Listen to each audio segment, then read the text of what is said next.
sare gelisay iyadoo bukaanada yaala isbitaalada waaweyn ee Israa'iil hadda loo qaaday godad waaweyn oo ku yaala dhulka hoostiisa taas oo muujinaysa cabsida laga qabo dagaalka ba'an ee hadda u dhaxeeya Iran iyo Israa'iil.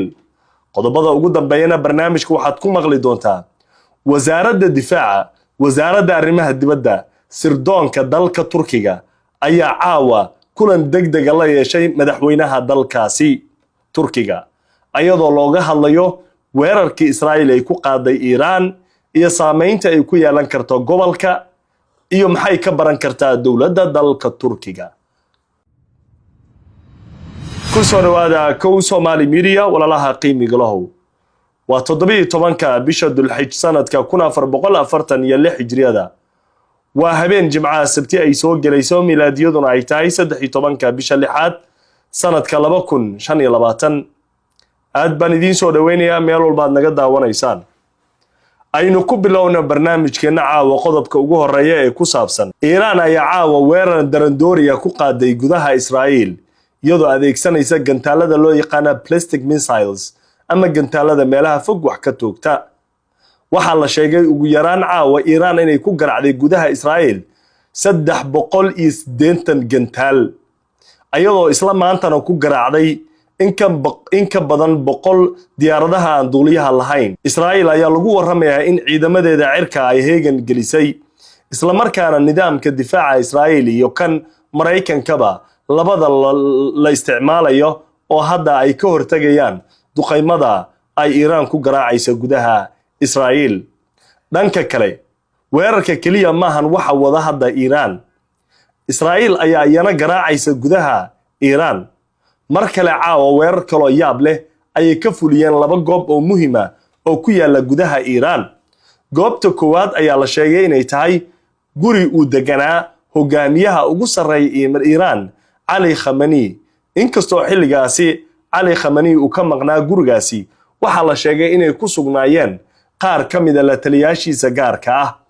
inkastoo ilaa hadda aan la sheegin madaxda sare ee gurigaasi ku sugnaa cidii ay wax ku gaartay iyo cidii kale, laakiin waxaa la sheegay weerarkaas mar kale inuu ahaa weerar kale oo qorshaysan oo ay Israa'iil ka soo shaqaysay.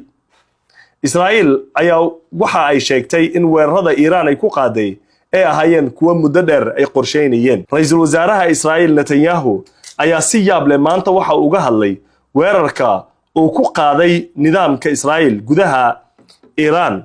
waxa uu sheegay Netanyahu inay muddo dheer qorsheynayeen weerarada ay ku fuliyeen warshadaha nuclearka Iran.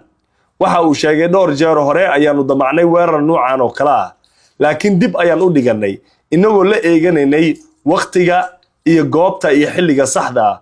waxa uu sheegay xalay inay ahayd waqti dambe xilliga ay Israa'iil go'aansatay inay weerarkan qaado.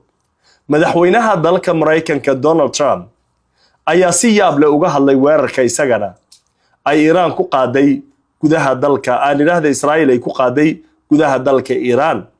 Trump ayaa waxa uu sheegay inuu dhowr jeer hore isku dayay inuu ka badbaadiyo Iran waxa uu ugu yeeray bahdilaad.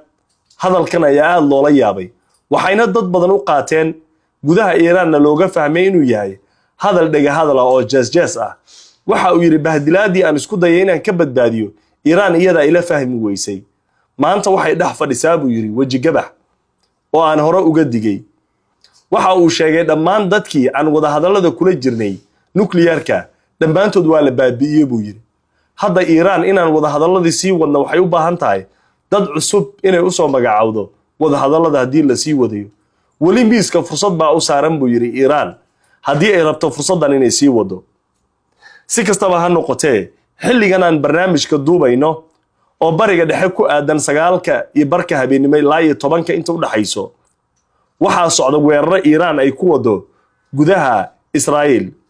muuqaalo hor leh ayaa ka soo baxaya oo muujinaya in holac ka socdo gudaha Israa'iil iyo gantaalo gaarayo iyadoo dhanka kale la arkayo Iran oo iyana laga gubayo goobo muhiim ah.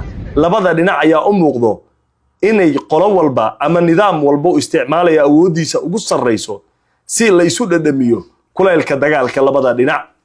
qubarada military ayaa ku waramaya dagaalkan inuusan dheedheel ku joogsanaynin oo uu noqon doono mid cawaaqib daran bariga dhaxalsiyo.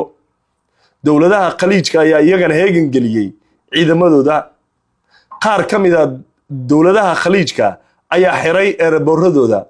waxaa laga baqayaa dadka ku sugan dalalka khaliijka inay ku go'aan. Jordan waxay gebi ahaanba joojisay nuuc walba oo duulimaada. waxaa lagu warramayaa imaaraadka iyana inay hakiyeen qaar ka mid ah duulimaadyada garoomadeeda. waxaa hadda cabsi weyn laga qabaa ilaa iyo berrito in go'doon la geliyo garoomo waaweyn oo bariga dhexe ku yaala.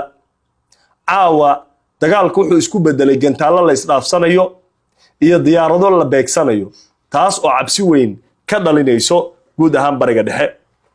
walaalaha ay saaxiibada qiimiga leh qodobka markaynu meesha ugu gudubno iyo xiisada bariga dhexe oo meel halisan barayso, waxaa inoo soo socdo Turkiga oo caawa shir aan caadi ahayn ay galeen golaha wasiirada ugu sarreeya, gaashaandhigga, arrimaha dibadda, sirdoonka iyo madaxweynahooda. maxay ka shirayaan waan isla eegi doonaa. laakiin aan ku hormarno Ismaaciil Qaani oo ah taliyaha ciidanka ilaalada kacaanka dibadda Iiraan ee loo yaqaano Qudus ayaa la dilay caawa. waa dil kale oo culus oo mar kale Iiraan 24 saac gudahooda ay la kulanto. Israa'iil waxay beegsanaysaa madaxda sare ee Iiraan sidii ay ku samaysay oo kale Xisbullah. tan ayaa la sheegay Israa'iil inay u suuragelinayso beegsashada ay beegsanaysa madaxda Iiraan sirdoonka ay fursad badan ka heshay. waxay maanta Israa'iil soo bandhigtay muuqaallo muujinaya Mossadka Israa'iil oo xarumo ka samaystay gudaha dalka Iiraan, taas oo ay telefishinada iyo warbaahinta Israa'iil faafinaysay. sidee loo dilay Ismaaciil Qaani? waa kee Ismaaciil Qaani? Ismaaciil Qaani waa mid ka mid ah generaalada ugu khibradda sarreeya dalka Iiraan. waxa uuna hoggaanka ciidankaasi la wareegay 2020kii markii la dilay Qaasim Sulaymaani uu Maraykanka ku beegsaday weerar uu ku qaaday si gaara isaga loogu dan lahaa. xilligaa wixii ka dambeeyey Qudus waxaa la wareegay ciidankaasi Ismaaciil Qaani oo horay tuhum badan isaga laftirkiisa lagu eedeeyay gudaha Iiraan inuu xiriir la leeyahay Israa'iil. caawa waxaa soo baxay warkan oo ah in gudaha dalka Iiraan lagu dilay hogaamiyahaasi. waxaa sidoo kale caawa weerar halisa lagu qaaday magaalo weyn oo ku taala gudaha dalka Iiraan oo la yiraahdo Qum. waa magaalada shiicada wadaadadooda ugu sarreeya ay ku nool yihiin, waana meesha uu ka soo jeedo hogaamiyaha ugu sarreeya Iiraan Ali Khamenei. inkastoo aan la sheegin waxyeelada weeraradaasi ay dhaliyeen, haddana caawa markii uu soo baxay warka ku aadan dilka Ismaaciil Qaani waxa ay muujisay sida ay Israa'iil uga go'an tahay inay u beegsato welina ay u sii wada dagaalkan ay ku beegsanaysa madaxda sare ee dalka Iiraan. qodobka ay qodobada la xiriira meesha markaynu uga baxno, waxa inoo soo socdo 2 qodob oo culus oo ah maxay tahay sababta Israa'iil ay bukaanada isbitaalada jooga dhulka hoostiisa ay u gelinayso. maxaa isbitaalada Israa'iil heegan loo geliyay? Turkigu maxay u kulmeen madaxda ugu sarreyso? meeshan macluumaad yaab leh ayaa ku jiro aan dul istaagi doonaa. laakiin marka hore walaalaha qiimiga lahow aynu ku yaraahkano. بسم الله الرحمن الرحيم. السلام عليكم ورحمة الله وبركاته. مقعي ومعن علي مامولها مدرسة إمام نافع. وحن إذن كوبو بشارين إنا قادنا إنه أرضو عصب يفصل عصب ولا لها خير جل وحن ليه كسيدو هذا قاع مفورا. هذا ولا لها قيمة له كفى إذا فرصة أيدين صوب بدكتين بعد كإمام نافع.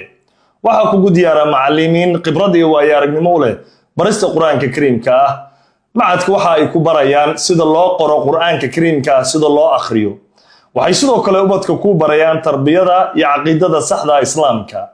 haddaba ka faa'iideyso oo la xiriir ubadka lagu baro ducooyinka ay akhrisan lahaayeen xilliga ay soo kacayaan, xilliga ay seexanayaan, xilliga ay guriga ka baxayaan. la xiriir taleefanada iyo nambarada shaashada kaaga muuqda.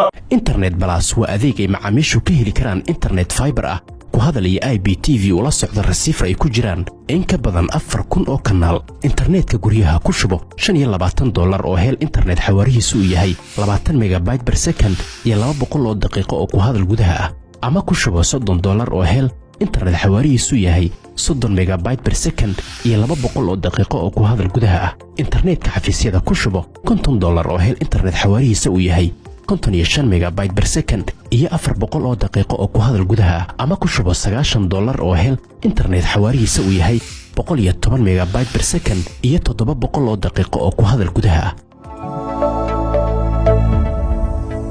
waa rajaynayaa inaad qorateen oo aad la xiriiri doontaan walalaha qiimiga lahow war hadda soo dhacay ayaa sheegaya in nidaamka difaaca Israa'iil caawa uu ku guul daraystay in uu hakiyo 7 gantaal oo Iiraan ku tuurtay gudaha Israa'iil oo 7daba gudaha ay u galeen magaalada Tel Aviv waxay wararku sheegayaan in 7 gantaal caawa la sheegay khasaaro weyn inay u geysteen gudaha Israa'iil wixii ay noqoto arrintaasina barnaamijyada dambe ayaynu ku dul istaagi doonaa laakiin xiisadda Israa'iil iyo Iiraan ayaa hadda meel kulul